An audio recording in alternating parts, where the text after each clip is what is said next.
જય શ્રી કૃષ્ણ મિત્રો, શિયાળાની ઠંડી શરૂ થઈ ગઈ છે અને શિયાળાનો મોસમ બધાને બહુ જ પસંદ આવતું હોય છે. પણ પ્રોબ્લેમ એ વાતની છે કે શિયાળામાં આપણી સ્કિન, લિપ્સ અને પગની પાની છે તે ફાટવા લાગતી હોય છે. સ્કિન છે એકદમ ડ્રાય થઈ જતી હોય છે. તો આપણે અલગ અલગ રીતની ક્રીમ, પછી લિપ બામ અને અલગ અલગ રીતની ટ્યુબ લગાવતા જ હોઈએ છીએ.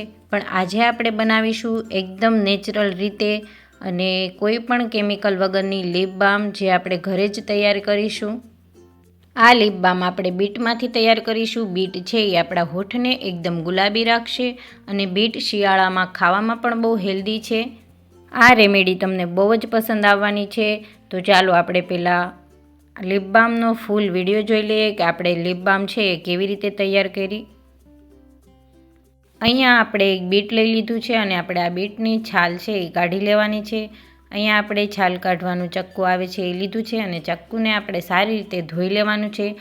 આપણે કોઈ પણ રેમેડી બનાવીએ ત્યારે આપણે સાફ વાસણ જ લેવાનું છે.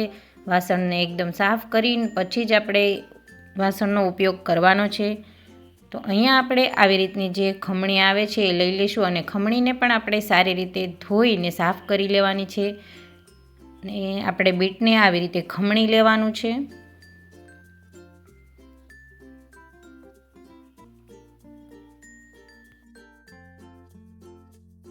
અહીંયા આપણે બીટનું ખમણ છે એ સારી રીતે ખમણાઈ ગયું છે. હવે આપણે એક વાટકીમાં આવી રીતે ગળણી મેકીને આવી રીતે આપણે બીટનું જ્યુસ કાઢી લેવાનું છે. તમારે જો આવી રીતે ખમણીને જ્યુસ ન કાઢવું હોય તો તમે મિક્સર જારમાં બીટના નાના નાના ટુકડા કરીને ક્રશ કરીને પછી જ્યુસ કાઢી શકો છો. પણ આવી રીતે ઇઝીલી નીકળી જ જશે જ્યુસ. એટલે આપણે આવી રીતે જ્યુસ કાઢી લઈશું. તો તમે અહીંયા જોઈ શકો છો. અહીંયા આપણું જ્યુસ છે એ નીકળી ગયું છે. આપણે કોઈ પણ જાતનું કેમિકલ હોઠ ઉપર લગાવવા કરતાં આપણે નેચરલ રીતે જ ઘરે બનાવેલું લગાવીએ તો આપણા હોઠ અને સ્કિન માટે પણ બહુ જ સારું. તો આપણે અહીંયા આપણે એક સાફ વાટકીમાં 2 ચમચી બીટનું જ્યુસ એડ કરીશું. 1.5 ચમચી ટોપરાનું તેલ એડ કરવાનું છે.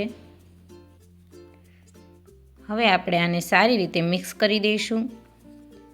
4 થી 5 મિનિટ સુધી ફ્રીઝરમાં રાખી દઈશું. 4 થી 5 મિનિટ પછી જોશું તો ટોપરાનું તેલ છે એ આવી રીતે જામી જશે અને આપણે આ મિશ્રણને સારી રીતે મિક્સ કરી દઈશું.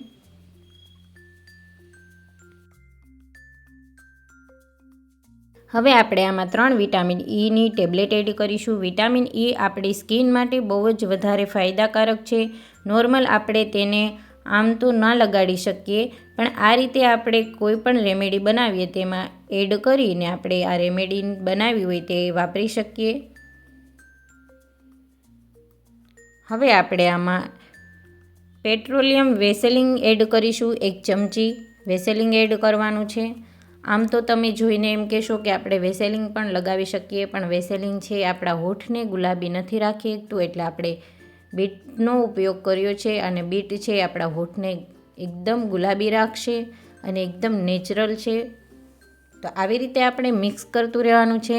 તમને જોઈને એમ લાગશે કે હજી તો આમાં પાણીનો ભાગ છે, પણ એ લિક્વિડ આવી રીતે મિક્સ થઈ જશે. તો તમે અહીંયા જોઈ શકો છો આપણી લિપ બામ છે એકદમ ગુલાબી આવી રીતની બનીને તૈયાર થઈ ગઈ છે. આ લિપ બામ આપણા હોઠને ગુલાબી રાખશે. કોઈ પણ કેમિકલવાળું લિપ બામ લગાવવા કરતાં આપણે નેચરલ જ લિપ બામ ઘરે બનાવીને લગાવીએ તો આપણા હોઠને પણ સારું. અહીંયા આપણે આવી રીતની કોઈ પણ નાની કાચની કે પ્લાસ્ટિકની ડબ્બી હોય તેને પહેલાં આપણે ગરમ પાણીમાં ધોઈ અને સાફ કરી લેવાની છે અને પછી આપણે જે લિપ બામ તૈયાર કરી છે તે એમાં એડ કરી દઈશું આવી રીતે. તો અહીંયા આપણી લિપ બામ છે એકદમ નેચરલ રીતે તૈયાર થઈ ગઈ છે. હવે આપણે આ લિપ બામને તમે ફ્રીઝમાં રાખી શકો છો. ફ્રીઝમાં રહેશે તો કાળી નહીં પડે અને 6-7 મહિના સુધી એવી ને એવી રહેશે અને તમે આ લિપ બામ આરામથી તમારા હોઠ ઉપર લગાવી શકો છો આવી રીતે. આ રેમેડી પહેલાં મેં તમારા બધા સાથે એક સરસ મજાની સાબુની રેમેડી પણ શેર કરી છે, જે એકદમ નેચરલ રીતે આપણે સાબુ તૈયાર કર્યો છે. લીમડો, એલોવેરા અને તુલસીના પાનનો જે નેચરલ સાબુ બનાવ્યો છે, કોઈ પણ કેમિકલ વગરનો. તો એ વિડીયો પણ તમે જરૂરથી જોજો અને વિડીયો પસંદ આવ્યો હોય તો પ્લીઝ લાઇક કરજો, શેર કરજો, સબસ્ક્રાઈબ કરજો અને હા, બેલ આઇકન દબાવવાનું નહીં ભૂલતા. અને મારી લિપ બામવાળો વિડીયો તમને કેવો લાગ્યો એ કોમેન્ટ કરીને જરૂરથી કહેજો.